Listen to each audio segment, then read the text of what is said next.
Reaching the age of adolescence. Learning about role of hormones in initiating reproductive function. Role of hormones in initiating reproductive function.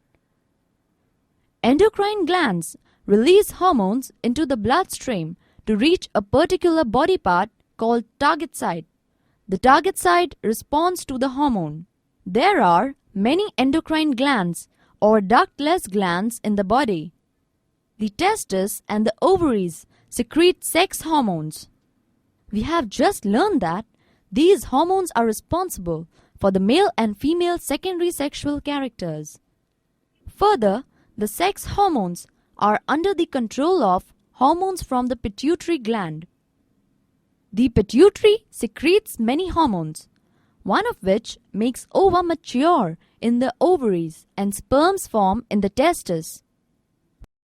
Reproductive phase of life in humans. Adolescents become capable of reproduction when their testes and ovaries begin to produce gametes. In females, the reproductive phase of life begins at puberty, 10 to 12 years of age, and generally lasts till the age of approximately 45 to 50 years. The ova begin to mature with the onset of puberty.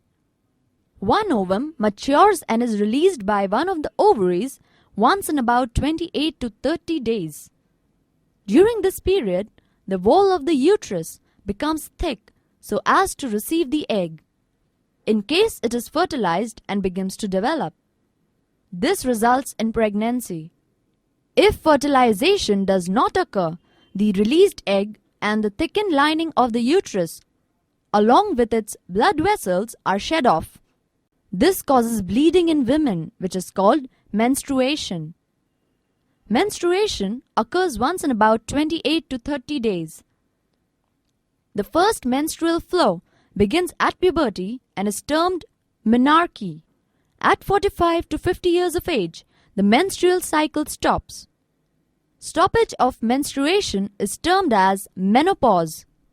Initially, menstrual cycle may become irregular. It takes some time to become regular. Menstrual cycle is controlled by hormones. The cycle includes the maturation of the egg, its release, thickening of uterine wall, and its breakdown if pregnancy does not occur. In case the egg is fertilized, it begins to divide and then gets embedded in the uterus for further development. How is the sex of the baby determined? Boy or girl? Inside the fertilized egg or zygote is the instruction for determining the sex of the baby. This instruction is present in the thread-line structures called chromosomes in the fertilized egg. Chromosomes are present inside the nucleus of every cell. All human beings have 23 pairs of chromosomes in the nuclei of their cells. 2 chromosomes out of these are the sex chromosomes named X and Y. A female has 2 X chromosomes, while a male has 1 X and 1 Y chromosome. The gamete, egg and sperm have only one set of chromosomes. The unfertilized egg always have 1 X chromosome, but sperms are of 2 kinds. One kind has an X chromosome and the other kind has a Y chromosome. When a sperm containing X chromosome fertilizes the egg, the zygote would have 2 X chromosomes and develop into a female child.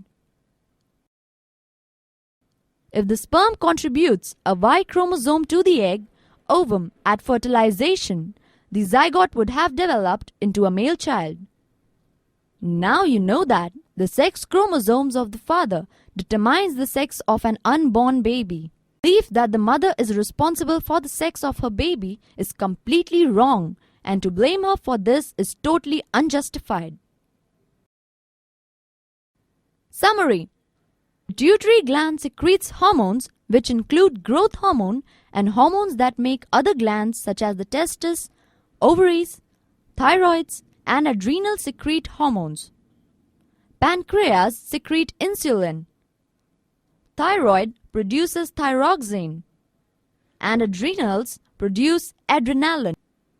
Testosterone is the male hormone and estrogen the female hormone. The uterine wall in females prepares itself to receive the developing fertilized egg. In case there is no fertilization, the thickened lining of the uterine wall breaks down and goes out of the body along with blood. This is called menstruation. That is all in this topic, students. Let us learn about hormones other than sex hormones in our next topic. Learning is fun.